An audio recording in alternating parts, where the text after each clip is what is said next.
Halo teman-teman, selamat datang kembali dalam kuliah MS 2203 Sistem Penggerak Elektrik. Di segmen ini kita akan belajar tentang beberapa komponen dasar untuk keperluan kontrol. Nah, ada beberapa komponen yang akan kita bahas ya, antara lain ini adalah SCR ya. Ini adalah SCR atau Silicon Control Rectifier, kemudian ini adalah triac ya. Ini adalah triac, kemudian yang di kanan ini adalah transistor ya. Transistor, kemudian ini adalah diac ya. Diac seperti ini. Nah, ini akan kita bahas satu persatu, tetapi di segmen ini saya akan memberikan pembukaan ya berupa penjelasan tentang dioda. Nah, dioda itu apa? Dia sebetulnya terdiri dari material semikonduktor tipe N ya. Kemudian disambung dengan semikonduktor tipe P ya. Nah, contoh semikonduktor itu materialnya adalah Si ya. Anda lihat di tabel periodik itu silikon ya, nomor atomnya 14, berarti dia valensinya 4. Nah, silikon ini kalau dikotori oleh boron ya, boron itu valensinya 3 ya, boron itu nomor atomnya 5, maka dia akan menjadi semikonduktor tipe N atau negatif ya, tipe N. Kemudian kalau silikon ini dikotori oleh sebut saja arsenik ya. Arsenik itu nomor atom 33 ya, valensinya 5 ya. Jadi dia kelebihan elektron tertukar, maaf. Jadi kalau boron itu nanti jadi positif, kalau arsenik jadi negatif ya. Nah, jadi silikon ini kalau dikotori dengan arsenik akan menjadi semikonduktor tipe N atau negatif, kalau dicampur dengan boron akan menjadi positif. Alternatif lain dari silikon itu adalah germanium. Bisa saja germanium plus As, kemudian germanium plus B, itu juga bisa, tetapi biasanya lebih mahal karena nanti performance atau kinerjanya tentu saja akan lebih bagus. Yang paling umum digunakan adalah silikon karena murah. Baik, langsung ke prinsip kerjanya. Anda lihat di sini ada muatan-muatan negatif dan muatan positif ya. Nah, kalau ini diberi tegangan ya, diberi tegangan listrik, oke, saya bahas dulu di sini. Ini saya bulatkan aja angkanya menjadi 0,7 volt ya, 0,7 volt. Jadi begini, P dan N ini ya secara alami ya, sebelum dia diberi tegangan listrik, maka di tengahnya itu akan ada terjadi perpindahan elektron kemari. Ya, itu secara alami, tarik menarik. Jadi ada elektron yang pindah ke kanan. Akhirnya apa? Nanti di sini lapisan ini akan menjadi netral, bukan lagi negatif. Kemudian lapisan ini juga akan menjadi netral, bukan lagi positif karena sudah menerima elektron. Nah, lapisan yang netral ini dia bersifat sebagai isolator. Ya, jadi ini isolator. Ya. Sementara ini konduktor. Ya, ini konduktor. Ini konduktor. Nah, itu pada kondisi dioda itu tidak diberi baterai, ya, tidak diberi tegangan. Nah, supaya dia bisa mengalirkan listrik, dia harus bagaimana? Ya, maka dia harus dihubungkan dengan baterai. Ini saya hapus dulu yang di bawah ya. Nah, hubungkan dengan baterai seperti ini. Jadi positifnya di kanan ya. Nah, di sini lampu atau apapun lah beban, Anda hubungkan seperti ini ya. Nah, kalau ini adalah sebut 0,4 volt ya. Maka di sini Anda lihat ini sumber positif, sumber negatif, maka ada dorongan positif ke arah kiri ya. Beberapa positif ini akan mengalir ke sini sehingga ini semakin tipis ya. Ingat, ini adalah lapisan yang sedang netral sebelumnya. Kemudian diberi positif, maka akan kembali menjadi positif. Kemudian di sini ada sumber elektron negatif mengalir ke sana. Ini akan semakin tipis juga. Ya, sehingga kembali menjadi negatif yang sebelumnya netral. Nah, jadi untuk bisa menghilangkan lapisan ini ya, atau depletion region istilahnya, ini ada istilahnya namanya depletion region ya. Jadi area yang sifatnya netral ya, mereka menjadi isolator. supaya depletion region ini hilang, menipis kemudian hilang, maka tegangan minimum ini adalah 0,7 volt. 0,7 volt ya. Jadi dengan adanya tegangan 0,7 volt ini nanti depletion region ini hilang ya. Kemudian ini seutuhnya akan menjadi konduktor. Nah, itu ya. Ini seutuhnya akan menjadi konduktor. Tetapi 0,7 volt ini belum cukup untuk mengalirkan listrik ke sana secara kontinu sehingga lampu ini menyala ya. 0,7 ini hanya cukup untuk menghilangkan depletion region. Nah, kalau Anda berikan ini, sebut saja ini 1,5 volt begitu ya. Ini 1,5, 0,7-nya dicoret. Maka 0,7-nya akan digunakan untuk menghilangkan depletion region ini dan sisanya 0,8 volt ya. Sisanya adalah 0,8 volt itu adalah tegangan yang dikonsumsi oleh lampu ya untuk menghidupkan lampu itu sendiri ya. Jadi kalau ingat kalau ini angkanya kecil maka 0,7 itu signifikan ya. Nah, tapi kalau angka ini sebut saja ini bukan 1,5 tapi misalkan 100 volt ya. Nah, 100 volt itu dibandingkan dengan 0,7 maka 0,7 itu tidak ada apa-apanya atau tidak ada artinya. Sehingga nanti yang diterima lampu itu adalah 99,3 volt itu ya hampir 100, bisa diabaikan 0,7-nya ya. Baik. Nah, itu yang terjadi kalau kita pasang baterai seperti ini. Ini disebutnya kondisinya forward bias ya. Jadi ini disebutnya forward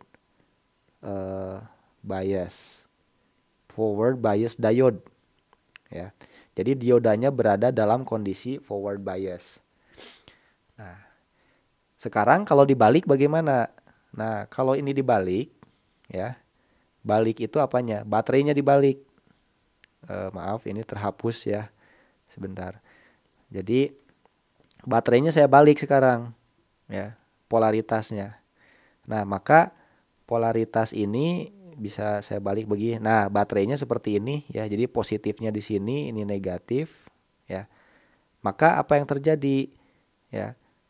Ini adalah bagian negatif ya. Anda ingat di sini banyak elektron ya. Elektron itu negatif, itu akan tertarik ke sini. Nah, elektron yang tertarik ke sana akan menyebabkan di sini menjadi netral sehingga depletion region ini makin tebal ya. Kemudian di sini ada elektron. Elektron itu mengalir ke sana sesaat begitu ya sampai ini menjadi netral. Nah, jadi artinya apa? Kalau kita pasang baterainya terbalik ya, sehingga diodanya itu dalam kondisi reverse bias ya. Reverse bias ya. Maka depletion region-nya akan semakin tebal dan ini isolatornya semakin tebal. Akhirnya listrik itu hanya mengalir sebentar sekali ya dan bahkan hampir tidak ada sebetulnya kalau Anda ukur. Nah, kemudian setelah itu ini akan menjadi isolator seolah-olah ini putus ya. Nah, jadi sebetulnya nanti dalam kondisi seperti ini lampunya tidak akan menyala ya dikarenakan lapisan isolator ini menebal. Ya, dia seolah-olah ini menjadi switch ya secara otomatis ya, tergantung dari polaritas baterai yang dipasangkan. Jadi kalau arah polaritasnya tadi sebelumnya ini positif negatif, ini menjadi on ya. Kemudian kalau ini positif ini negatif, ini menjadi off begitu. Nah, itu secara prinsip kerjanya ya. Dan ini nanti simbolnya dipermudah. Jadi ini dinamakan anoda, ini katoda. Listrik itu bisa mengalir kalau seperti ini. Ini baterainya positif seperti ini ya. Ingat, ini tentu saja perlu ada beban lampu begitu ya. Apapun bisa motor listrik. Nah, ini nanti listrik bisa mengalir ke sana asalkan ini lebih dari 0,7 ya. Tapi kalau Anda bekerja dengan tegangan 200 volt ya atau bahkan 220 volt, maka 0,7 itu abaikan saja. Jadi kalau ini 220, maka yang diterima ini adalah 219,3 itu sebut saja 220 ya. Jadi 0,7-nya bisa diabaikan. Nah, kalau Anda menggunakan dioda yang berbahan dasar germanium ya, itu tegangan minimum yang dibutuhkan agar listrik bisa mengalir adalah 0,5 volt. Jadi kinerjanya lebih baik ya. Oke, Pak, apa yang terjadi kalau misalkan ini resistornya kita bypass? Oke, berarti tidak ada hambatan sama sekali ya. Nah, ini akan mengalir listrik ke sana dalam jumlah yang sangat besar, maksudnya ampernya besar, maka dioda ini akan terbakar, rusak dia. Ya, jadi tentu saja dioda ini harus bekerja seolah-olah dia seperti switch ya. Sekarang sedang on, maka fungsinya dia adalah untuk menghidupkan lampu. Nah, kalau baterainya dibalik seperti ini, nah saya balik seperti ini ya, jadi plusnya di bawah dan negatifnya di atas, maka ini akan off begitu ya. Nah, akan off. Nah, tetapi perlu Anda ingat ini tolong Anda baca ya spek dari diode yang Anda beli. Kalau misalkan spesifikasinya itu adalah 400 volt ya, minus 400 volt, maaf dioda itu yang ini ya, spesifikasinya tegangan mundurnya adalah minus 400 volt, itu adalah besar tegangan yang bisa ditahan oleh dioda dalam kondisi tegangan mundur ya. Nah, kalau misalkan tegangan itu dilebihi ya, diperbesar, sebut saja 500 volt atau bahkan mungkin 420, apa yang terjadi? Maka ini akan jebol dioda ini ya, rusak permanen. Saya tidak tahu apakah rusak itu apakah ini nanti menjadi on ya atau menjadi totally off begitu, saya kurang tahu, tetapi dia akan rusak secara permanen ya. Nah, ini karakteristiknya, jadi sebetulnya ini 0,7 itu ya, dibulatkan supaya mudah. Ini kalau Anda perhatikan sebetulnya kurva karakteristik dioda. Jadi ini adalah tegangan, ini adalah arus ya. Kalau tegangannya adalah tadi 0,4 misalkan di sini, itu arusnya masih 0, 0,5 masih 0. Tapi kalau sudah 0,7, nah arusnya bisa naik teorinya sampai tahingga. Tapi ini tergantung dari beban atau lampu yang dipasang ya. Nah, jadi tapi ingat di sini nanti ada batas maksimalnya ya. Batas maksimal ini adalah batas di mana kalau arus ini dilebihi ya, lebih tinggi dari itu, maka dioda akan rusak secara permanen. Nah, kemudian kalau diodanya itu diberi tegangan negatif ya ke arah sana, maka secara teori tidak ada arus ya, tidak ada arus yang bocor. Tapi pada prakteknya ini ada kecil sekali ya. Entah itu mungkin mikroampere, saya kurang tahu ya. Tetapi biasanya dalam praktek kita menganggap arus ini kecil ya, sehingga bisa dibilang 0. Oke, ini tanda patah artinya tidak proporsional ya. Ini 0,65 ya. Sedangkan ini kita sebut saja minus 400 nih titik ini ya. Jadi PIV itu adalah peak ya, inverse voltage ya. Jadi ini adalah tegangan mundur maksimum yang boleh dioperasikan terhadap dioda sebelum dioda itu rusak ya. Nah, kalau lebih dari itu nanti dia masuk ke daerah ini, dia akan rusak secara permanen. Ya, ini adalah disebutnya avalanche voltage ya. Nah, itu tegangan yang tidak boleh dilebihi gitu. Oh ya, di kanan ini ya adalah simbol-simbol untuk dioda. Ya. Ini yang kita bahas. Nah, kemudian ada yang namanya Zener diode. Ya, Zener diode itu dioda yang memang dirancang agar dia tegangan mundurnya, kita misalkan ini adalah minus 5 ya. Ini kita sebut saja tegangan mundurnya di sini nih. Saya hapus dulu. Ya. Dia tegangan di sininya minus 5 volt. Nah, tetapi dia mampu bekerja sampai ke area ini ya, sampai ke arus maksimalnya. Ya, tentu saja tidak boleh melebihi kemampuan maksimal. Fungsinya apa? Biasanya dioda ini malah kita manfaatkan di daerah ini untuk menghasilkan tegangan konstan ya. Jadi eh, nanti Anda akan belajar ya, ada namanya IC 7805. Nah, dia itu adalah IC yang berfungsi untuk mengatur agar tegangan keluarannya itu selalu 5 volt. Ya, ada nanti 7812, berarti dia mengeluarkan tegangan 12 volt, maka spesifikasi diodanya itu dirancang agar ini menjadi 12 volt minus begitu ya, minus 12 volt seperti itu. Dan dia selalu dipasang dalam kondisi terbalik minus karena memang tujuannya menghasilkan tegangan yang konstan ya. Jadi ada manfaatnya ya. Ada lagi nanti 7809, berarti dia eh, berfungsi untuk menghasilkan tegangan konstan 9 volt. Nah, sebetulnya IC-IC ini di dalamnya itu mengandung komponen utama berupa Zener diode ya, atau dioda Zener. Begitu. Ya, tetapi konstruksinya sudah dilengkapi dengan komponen lain yang itu bukan area kita. Ya, kita tidak akan bahas itu, yang penting kita bahas cara kerjanya.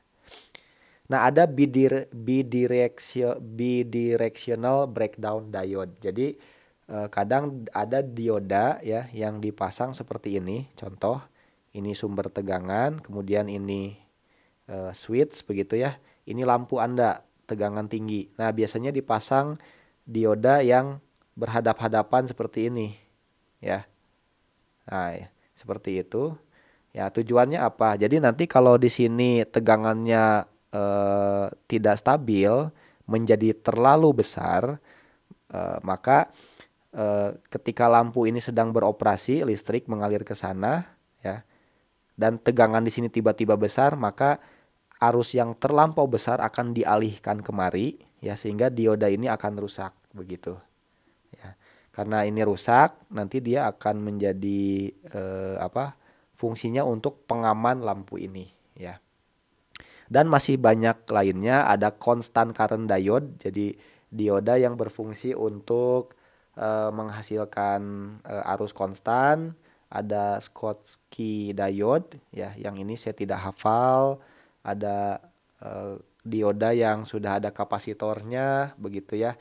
Ada LED, nah ini light emitting diode, Anda mungkin mengenal istilah ini, sangat populer ya. Light emitting diode, jadi dioda ini akan menghasilkan cahaya kalau dia sedang mengalirkan listrik ya. Nah, ada fotodiode. Jadi dioda yang akan mengalirkan listrik ke sana kalau di sini diberi cahaya ya. Jadi kalau dia tidak diberi cahaya, Anda pasang seperti ini juga nih ya. Seperti ini, dia tidak akan mengalirkan listrik sampai dia diberi cahaya ya. Nah, itu beberapa jenis dioda, dan ini jenis kemasannya ya, packagingnya. Ada yang kecil sekali ya, ini kapasitas maksimum 1 ampere, 3 ampere, kemudian 50 ampere. Anda lihat ini biasanya terbuat dari logam agar dia bisa mengemisikan panas ya. Kemudian ini adalah dioda 35 ampere, 20 ampere yang biasanya digunakan untuk keperluan pengelasan ya. Biasanya untuk mengelas itu, atau bukan, mungkin yang ini ya, yang 100 ampere untuk mengelas itu. Jadi ada ini dual diode ya. Diodanya ada 2, Anda harus baca spesifikasinya. Kemudian ini 15 ampere, ini 35 ampere diode bridge. Nah, diode bridge itu nanti Anda akan gunakan di power supply DC, dia bentuknya begini ya. Nah, dia seperti ini. Jadi dia sudah 4 dioda dan nanti jadi punya 4 kaki seperti ini tuh. Ya, Anda lihat di sini ada 4 kaki. Baik, untuk segmen ini dicukupkan sekian. Terima kasih, sampai ketemu lagi di segmen selanjutnya.